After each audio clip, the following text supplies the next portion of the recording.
حضرت ابی دردہ رضی اللہ عنہ روایت کړی دی وی رسول الله صلی الله علیه وسلم فرمایل الا انبئکم بخیر اعمالکم ای انسانانو تاسو ته هغه شی در ونه ښیم چې بهترین د اعمالو دی الا انبئکم خبردار ای زما امتیانو تاسو ته هغه شی در ونه ښیم چې بهترین د اعمالو دی ستاسو وازکا عند ملیککم ستاسو د رب و مخ ته در ټولو بهترین پاک عمل دی هغه شی تاسو ته در وښیم چې هغه بهترین عمل دی د الله جل جلاله و مخ ته هغه بهترین عمل دی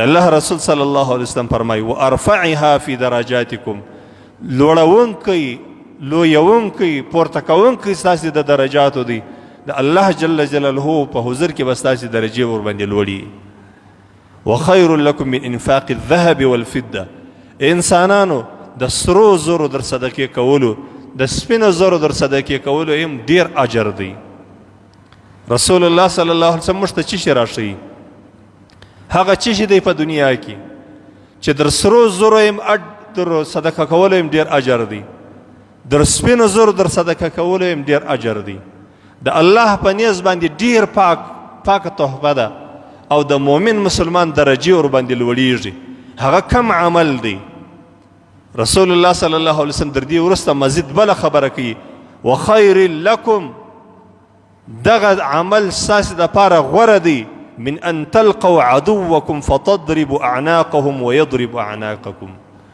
انسانانو دا داسې عمل دی چې در دې هم ډیر فضیلت لري که چیرې تاسې و جهاد ته ولاړ سئ تاسې د یهودو نصاراو د مشرکینو منافقینو سره جنګیږئ او په خپلو تورو باندې د دغه منافقینو غاړې ورپرې کوئ او دغه منافق یا کافر یا مشرک دا تا وژني ستا غاړې در پرې کوي ستا سټ در پرې کوي ستا سر در پرې کوي نو دا خو ډېر لوی عمل دی رسول الله صلی الله علیه وسلم وایي داسې عمل در ښیم در دې هم ډېر اجر دی در دې جهاد در دې چې ته د یو کافر او منافق غاړې ورپرې کې او یو کافر او منافق هلاک کې مردارې کې د دې عبادت چې څونه اجر دی خو در دې لا هم زیات اجر دی داسې یو عبادت تر وښیم رسول الله صلی الله علیه وسلم راشي قالوا بلا صحابه کرام ورته وویل د الله رسوله موږ ته یې راوښیه دا کوم عمل دی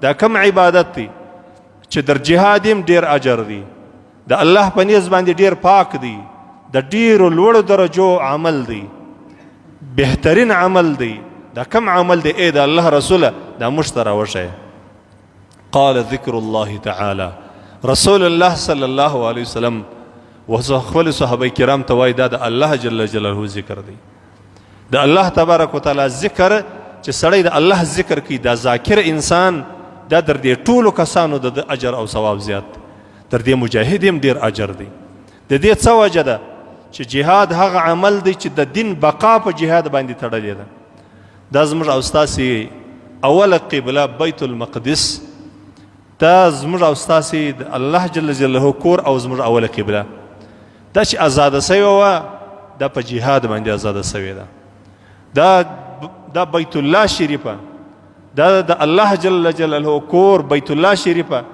چې د الله کعبه ده په دې کې د الله بیته ده په دې کې او زموږ او ستاسې د ټولو عبادتو جهت هغه دی د مخ د ګرځېدلو طرف مو هغه دی دا په څه شي ازاد سوی دی دا په خواستو په زاریو په مرکو نه دی ازاد سوی دا په ارتالو په احتجاجو باندې نه دی ازاد سوی دا صرف او صرف د مجاهدینو په تورو باندې ازاد سوی دی دا تاسو ته معلومه ده دا خبره لیکن نن رسول الله صلی الله علیه وسلم موږ ته یو عمل ښیي او د الله رسول صلی الله علیه وسلم در دغې تورې در چلېدلو هم ډېر اجر دی عظیم اجر دی د دې څه وجه ده د دې وجه دا ده چې کله مؤمن مسلمان توره چلی په جهاد کې یقیني د عظیم عبادت در ایمان راوړلو وروسته در ټولو بهترین عظیم عبادت هغه جهاد فی سبیل الله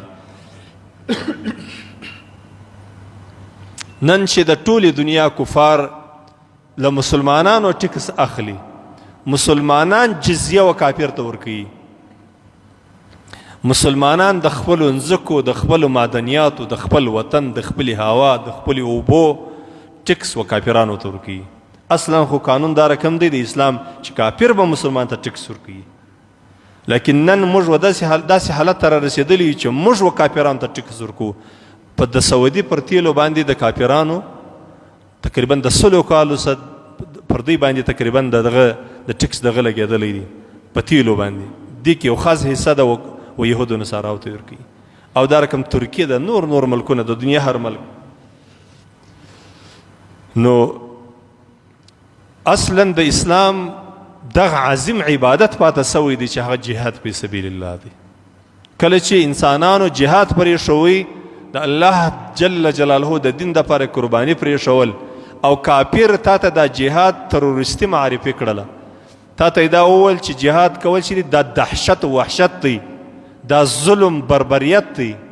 تا ته هغه د پیغمبر صلی الله علیه وسلم چې 10 کاله په مدینه منوره کې یوه شپه هم بې جهاده نه وه تېره کړې، یوه شپه هم رسول الله صلی الله علیه وسلم د خپله ځانه توره نه وه لرې کړې، زغره یې نه وه دورې کړې. حتی رسول الله صلی الله علیه وسلم په 28 غزاو کې په خپله رسول الله صلی الله علیه وسلم شامل شوی دی. ګورې رسول الله صلی الله علیه وسلم په 13 کاله عمر باندې وفات شوی. 10 کاله چې رسول الله صلی الله علیه وسلم په مدینه منوره کې تېروي، در 50 کاله عمر زیات دی. حضرت رسول الله صلی الله علیه وسلم دا 10 کاله مسلسل د الله د دین دپاره جنګیږي. کله رسول الله صلی الله علیه وسلم کله رسول الله صلی الله علیه وسلم احد ته رواني، کله بدر ته رواني، کله تبوک ته رواني، کله طائف ته رواني، کله چیرې رواني، کله چیرې رواني. خو کله چې مسلمانانو بیا په خپله دغه عمل پرېښوي، دا جهاد یې پرېښوي، نن تاسې وګورئ د ټولې دنیا د کفارو در تسلط لاندې یو موږ په قسم بهانو باندې، په قسم پلمو باندې دا کفار پر موږ باندې ظلمونه کوي. د ټولو ښه مثال یې د فلسطین دی، تاسې وګورئ، او دغه کشمیر دی، تاسې وګورئ. 80 کاله د پاکستان د ازادېدو کېږي، 75 کاله. په دا 75 کالو باندې دغو خلکو ته یو خودمختاره یو حکومت یا اداره یا یو ریاست په لاس نه ورغلی. وجه څه وجه ده؟ وجه یې دا ده د مؤمنانو غفلت دی د الله تبارک وتعالی د عظیم عبادت چې جهاد. نن چې چا ته وایي چې مجاهد څه، هغه وایي ته له ما تروریست جوړی، ته له ما دهشتګرد جوړی، ته زما سه یو وحشي جوړی. دا هېڅوک مو دې ته نه دی تیار، د الله تبارک وتعالی و د عبادت ته نه دی تیار. سورة انفال، سورة توبه د قرآن عظیم شان لوی آیاتونه دي، لوی سورتونه دي. تاسې تلاوت کې دا ټوله په جهاد کې نازل شوي. رسول الله صلی الله علیه وسلم دلته ذکر الله ته دا وایي چې دا در دې جهاد یم ډېر اجر دی. دا ولې؟ د دې وجه دا ده چې مجاهد چې په جهاد کې یقیني د اجر مطابق په دنیا کې هیڅ یو عمل نشته. څه مجاهدین ولاړه و جهاد ته، څه صحابه کرام پاته سو، رسول الله صلی الله علیه وسلم ته دې صحابه کرام ویل ای د الله رسوله داسې یو عمل راوشه چې در دې جهاد یې ډېر ثواب وي. رسول الله صلی الله علیه وسلم ورته داسې عمل نشته. بیا یې ورته ویل وایي که چیرې دا مجاهدین و جهاد ته ولاړ شي، مثلا ته فرض کړه 1 میاشت یو سړی جهاد ته تللی، 1 میاشت یو سړی مسلسل په اوداسه باندې پاتې کېدلی شي، 1 میاشت مسلسل یو سړی په لمانځه باندې درېدلی شي، 1 میاشت مسلسل یو سړی روژه نیولی شي، نسی نیولی. د مجاهد دا رقم اجر دی. مجاهد چې له خپله کوره ووتی د جهاد دپاره، دا چې در څو پورې دی د جهاد په صف کې ولاړې، الله جل جلاله ده ته د اجر ورکوي. لکه یو بل سړی چې مسلسل په اوداسه باندې هم دی، پر لمانځه مو ولاړ دی، روژه هم ده، لیکن سړی خو یې نشي کولی. رسول الله صلی الله علیه وسلم دا رقم مثال ویلی. لیکن په دغه روایت کې رسول الله صلی الله علیه وسلم د الله جل جلاله ذکر کول دا در جهاد هم دی بللی دی. رسول الله صلی الله علیه وسلم ستاسې ذکر چې تاسې د الله تبارک وتعالی ذکر کوئ، در دې جهاد هم ډېر اجر دی. د دې وجه دا ده چې د جهاد په وخت کې خو یقیني خبره ده چې د مجاهد ډېر لوی اجر دی. خو جهاد موقت وي، در یو څه وخته پورې بیا ختم سي. ذکر الله دا ستا سره شپه ورځ در سره ده. د نیکانو صالحین خلک چې بېدېږي، د بېدېدلو په وخت کې هم دا رقم کې چې غاښونه پر غاښو کښېږدي، ژبه وتعالو ته ورکړي، بیا په زړه کې دا د الله تبارک وتعالی ذکر کوي، الله الله. دا د نقشبندي طریقې د هغې سلسلې یوه طریقه ده. د الله تبارک وتعالی تصور د الله د نامه کول پر زړه باندې، دې ته ذکر قلبي وایي، د زړه ذکر. د بېدېدلو په وخت کې هم د هغو مشایخو خپلو مریدانو ته دا ترغیب وي چې کله ته بېدېږې د د بېدېدلو په وخت کې به هم دا رقم کوي، غاښونه دې پر غاښو باندې کښېښول، ژبه دې پر تالو باندې ونیول، بیا به نو په دغه وخت کې ته پر زړه باندې د الله جل جلاله د نامه تصور کوي. الله الله د دې تصور به پر زړه باندې کوي، او بیا په د دې سره یو کیفیت پیدا کېږي، یو ملکه پیدا کېږي. هغه ملکه دای چې ستا دا جوارح، دا باطني جوارح د الله تبارک وتعالی په ذکر باندې شروع کوي، دا د الله ذکر کوي. څنګه یې کوي چې څنګه د الله جل جلاله نور مخلوقات ذکر کوي، دا د انسان بدن هم دا رقم ذاکر شي، دا دماغ هم بیا ذکر کوي. ځکه لطائف خمسه ټولو په جوارحو کې دي. 15 لطیفې چې نقشبندیه طریقه چې 15 لطیفې ښوولې دي، دا 15 لطائف دا په جوارحو کې دي، په غوښو کې دي. دا څنګه د الله ذکر کوي؟ دا چې کله هلته د انسان حضور قلبي، دماغ او زړه دا وایي چې زه د الله ذکر کوم، بس الله جل جلاله په هغه ځای کې حیات پیدا کړي، ژوند پیدا کړي. که ته وایې دماغ دې خراب سوی دی، غوښه وګوره، د الله ذکر وګوره. زموږ پر دې قرآن ایمان دی. دا قرآن وایي چې د دنیا ټوله مخلوقات د الله تبارک وتعالی ذکر کوي. څنګه ذکر کوي؟ چې څنګه د هغه شي د شان سره مناسب وي. بعضې داسې شیان دي چې الله جل جلاله د حضرت رسول الله صلی الله علیه وسلم په واسطه باندې ادراک د هغو شیانو د ذکر و صحابه کرام ته کړی دي. لکه د رسول الله صلی الله علیه وسلم د منبر ژړا، رسول الله صلی الله علیه وسلم پر یو لرګي باندې کښېنستی، دا یې منبر و، بیا وروسته منبر ورته جوړ شو. حضرت رسول الله صلی الله علیه وسلم چې پر کومه تنه باندې کښېنستی یا یې څنګ ورته وهي، کله چې منبر و رسول الله صلی الله علیه وسلم ته راغی هغې وژړل. دا ژړا صحابه کرام وایي لکه یو کوچنی چې ژاړي، د حالت او درد او تکلیف د دغه لرګي د رسول الله صلی الله علیه وسلم په معجزه باندې الله تبارک وتعالی صحابه کرام ته وښول.